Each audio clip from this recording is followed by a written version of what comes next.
You're listening to Making Money Online with Lisa Johnson, the podcast that tells you what it really takes to build a business and the simple steps to get you there.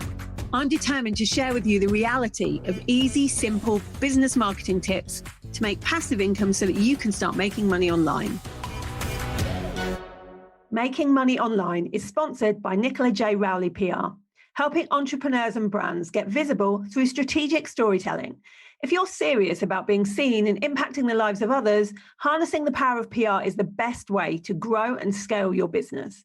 Visit njrpr.com for more details and read Nicola's best-selling book, The Power of PR. Hello and welcome to this week's episode of the podcast. Today, we're going to be talking about all things subscription boxes, which is so big right now.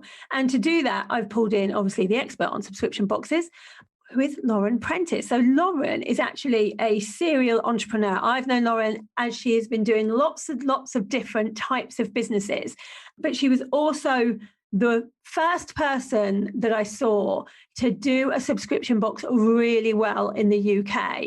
And she has become the expert. Everybody now comes to her to ask her about how to do subscription boxes because she does it so well. And she hasn't just done one, she's done a few. And we'll talk about that. So welcome to the podcast, Lauren. Hello, thank you for having me. No worries. I want to ask you, you already had some businesses. You were doing really well. You were already at seven figures with some of your other businesses. What made you then decide to start a subscription box in the first place? So in short, COVID, because being a sort of serial entrepreneur, having lots of businesses, I really thought that nothing would kind of shake at least one of them. There would always be one that would continue thriving until we were thrown into a global pandemic. So I started to look around at which industries were A, growing, and B, pandemic proof, to be honest. And actually, everybody was ordering things from the internet. That's the main thing everyone was doing because they couldn't do anything else. They were just ordering things. And so what a great idea. And so your subscription box that you did first, tell us about that. Yeah, so I initially launched my children's baking box. So the children's baking box is monthly deliveries of all the dry ingredients to make a recipe each month. I launched that because I already had the audience. We'd been running cookery classes in schools for a while. So it just seemed like a natural thing to do while the kids were off school because we were on a lockdown. And just more than anything, it was to try and get some cash flow into that business in a time when we couldn't operate in a normal way.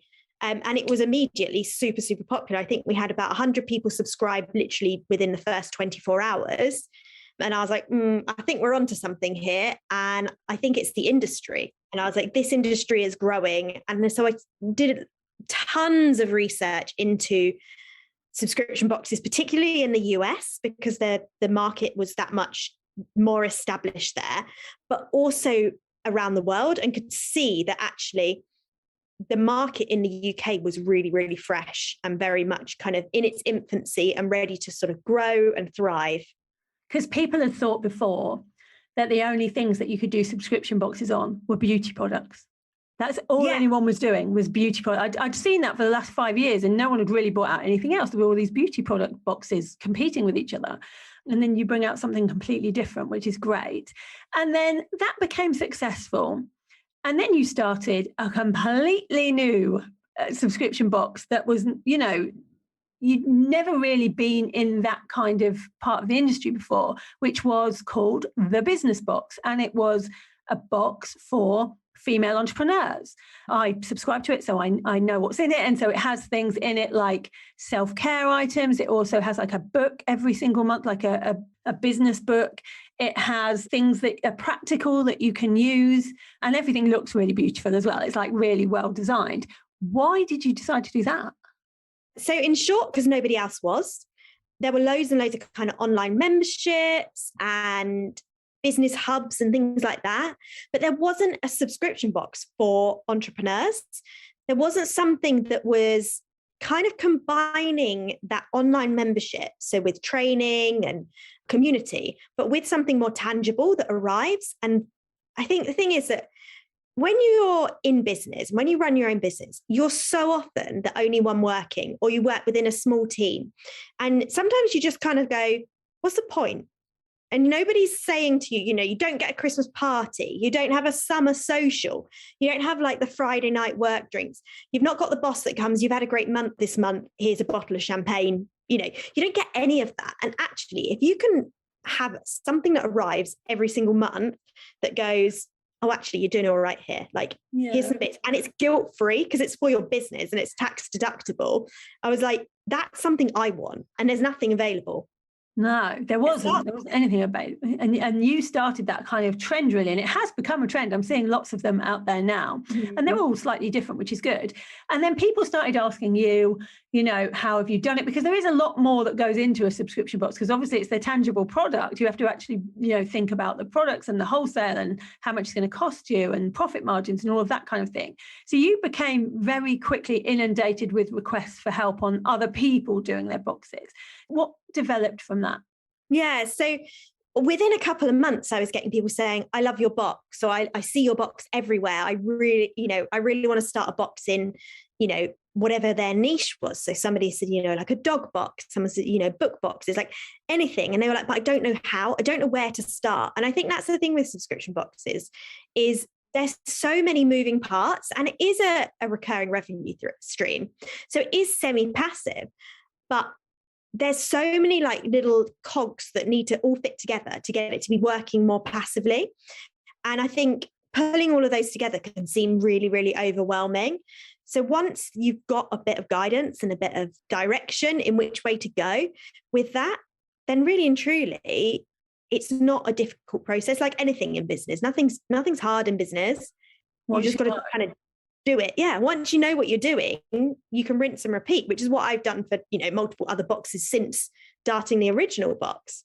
So I launched a course called Tick All the Boxes, and that leads people literally from sort of day one, from concept all the way through to pre-launch, to launch, to growing their box and increasing lifetime value, so that you can essentially use your box as a funnel to other things as well, which I think is something that really, as business owners, we should be thinking about. Because, so for the business box, for example, loads of people that sign up for the business box then come and do my course, or they'll come and do other things that I recommend, or they upsell to, various other bits. You were an affiliate for One to Many, and you won the affiliate for One to Many, or the highest affiliate.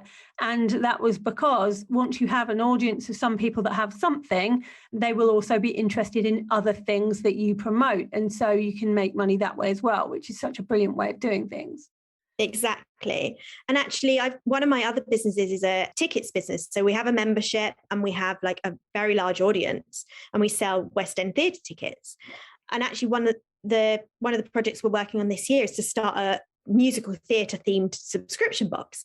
And the reason we're doing that is because the tickets that we sell at the moment are so much cheaper than you'd buy from the box office. We're not allowed to advertise. So we can't run any Facebook ads. We can't run any influencer campaigns, et cetera, to get people into our audience. Now, we're very, very lucky in that our audience has grown. We've got about 35,000 people in our audience. So it's a really big audience, but we can't advertise. And that really, really, really puts us on the back foot from how you would usually do business. But what we can advertise is a subscription box. So we're going to use the subscription box as the funnel into buying as well. Yeah, because then it's a funnel for where you make even more money, which is what it's all about. Like, it's a whole ecosystem when you do this properly, with things feeding into each other, which is the way it should be. And having I'm all about having a multi-layered business model, which is what that is, which is brilliant. And Lauren is also the expert in One to Many in my program for subscription boxes, because so many more people now have realized that, yes, they want a membership, but they want a tangible part to it as well. So it doesn't have to be an and or thing. If you have a membership, it actually makes quite a lot of sense to also have a subscription box, because your audience is already there. I want to touch on, you are a long time diagnosed ADHD. Yeah. I have a lot of clients that have been diagnosed with ADHD, and they really worry that it now means they can't have a business. How have you found your ADHD has impacted on how you work in business? Yeah, I think the thing is with ADHD is and with anything, it is what you make of it. So, for example, you can turn around and go, oh, well, I can't focus, I can't sit still, I can't do this and I can't do that. And that's absolutely true of me. Like all of those things I can't do. But equally, I can multitask better than anyone else. I'm going to be working on 800 different things. I can't switch off, and therefore I can get plenty done. I'm very good at hyper focusing when I need to get the things done that need to be done. And I think of course, there's downsides of ADHD, and it is a disability, and it isn't something I would wish on someone, but equally, I wouldn't take it away. I wouldn't take it away from me, because I think it is actually a really, really, really big driving force of a lot of my success in business, is the fact that having ADHD really, really, really helps with driving ideas, creativity, getting stuff done. And of course, yeah, I procrastinate and I get overwhelmed and I do all the rest, all these other things that aren't really positives, but there are a hell of a lot of positives as well. Yeah, and I think that's such a good realization that it doesn't have to stop you doing what you want to do. You just work differently, and you've always worked differently, and you've worked in different ways to other clients that I have. But that's a brilliant thing. Like, we do what works for us. So with the subscription box, just going back, if somebody's now listening going, well, I want to have a subscription box, where do they start? What is the first thing that you tell someone to do when they're thinking, I want to have a subscription box? Yeah, so the first thing I would always say is niche. So you've got to niche it down. So there's no point. So for example, when I launched the business box, people said to me like, oh, we should just make it for everyone. Make it for anyone that like works from home. Make it for men and women. And I was like, no, it needs to be specifically for a specific subcategory of person. So for example, you could have a kids box, and you could go, oh, well, it's a box of crafts for kids. Now that's too generic. You want to narrow it down. So you want to go, it's a box of crafts using things from nature, or it's a box of crafts where everything they make is very practical and has a use, for example. And I think by niching that down and narrowing it, that's where you're winning, because you've got that much better idea of exactly how your box solves a problem for your ideal customer. And ultimately, that's what you want to do. You want to figure out how your box is helping somebody. Yeah, because it is all about solutions at the end of the day. Everything always is about solutions. Do you still run your Nutritional Ninjas box? Yeah, we do. Yeah, we do. It's still super popular. Yeah, it's a funny one, because I really thought that after lockdown, everybody was going, oh, well, we want to cancel because we're back at school now, or we're back in, the real world, so to speak. But actually, that's not been the case. And I've been really surprised. And I think the thing is that because it's for children, people don't want to take things away from their kids. Yeah. So if your child is getting excited when a box arrives and is desperate to do it straight away, and they're ripping open the box to see which recipe they've got, etc., they're much, much, much less likely as a grown-up to want to go and cancel that. Yeah. And also, they're all very reasonably priced, these kinds of things for kids, and they keep them entertained for a while, and that's always a good thing. Now, exactly. As somebody that tried to have a subscription box and failed, I tried to do one with my kids and failed. It looked much easier than, because I watched you do it, it looked much easier than it actually was. I mean, you've had over 1,000 people book the business box in a really short period of time, which is amazing. What do you think are the biggest mistakes that people make when they start subscription boxes?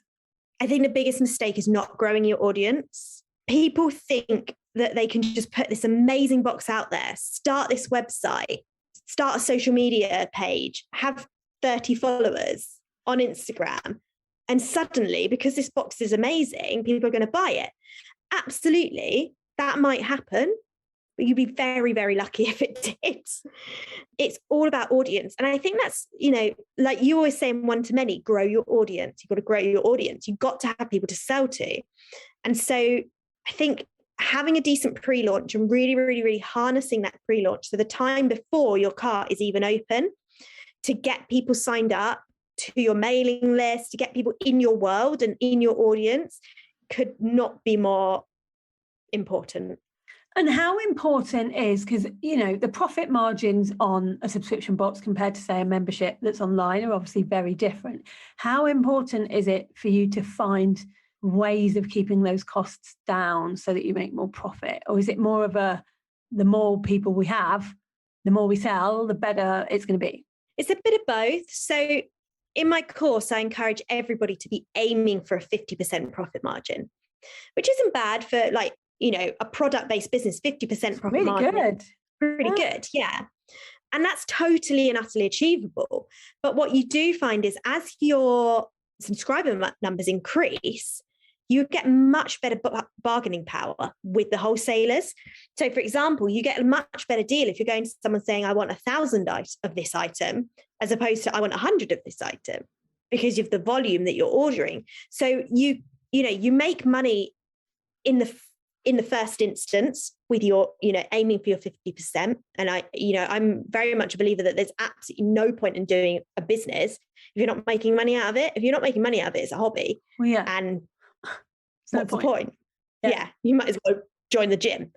But as time goes on, although your costs, you have a bit of increase in costs with staff costs and things like that. If you're packing 1,000 boxes, there's absolutely no way you can do that in front of your telly on a Friday night. So you're going to have added staff costs, but equally, you do have a much, much, much, much, much better negotiating power with people. And lots of people say to me, well, it's not very passive, but actually you can even go to fulfillment centres to do it, can't you? So it can be passive if you want to spend the money making it passive. Yeah, absolutely. I mean, we don't use a fulfillment centre for our boxes, but you absolutely can. And lots of people do. They just have everything that's ordered for that month's box goes to the fulfillment centre. They pack it, they ship it, job done. So you absolutely can do that. We've just chosen to hire someone in-house because it's a hell of a lot cheaper and it increases our profit margins. It just makes more sense for us to do it that way. But I think people think that when you start a subscription box, you're going to be out every day shopping for bits and pieces. Now, I order all my stuff not in one go, but I might order from one supplier 3 months worth of stuff. So I might order something for June, something for September, and something for November in one go. And then I know I've already got that stacked up and ready. So that keeps the cost down, I guess, as well, because you're ordering more in bulk. Yeah. Exactly. Yeah. It can be passive. I mean, no business is like 100% passive. I think people sometimes think, oh, well, I'm going to be sat on my hammock in the sunshine every day. As lovely as that would be, you've still got to put the groundwork in to start to get that to that point so you can go and be in your hammock. And that's what it is in the early days of the subscription boxes. You're putting those systems and processes and automations in place. But I'd say 90% of what we do is now automated or outsourced. Yeah. I have one more question for you. It's the thing that people ask me the most about you, if I'm honest, because they know you're my client and they see that you do, these huge launches. You just last week did a launch of a membership where you got over 500 people in one go, and you do that. This isn't a rare thing for you. Everything you put your mind to does do really well.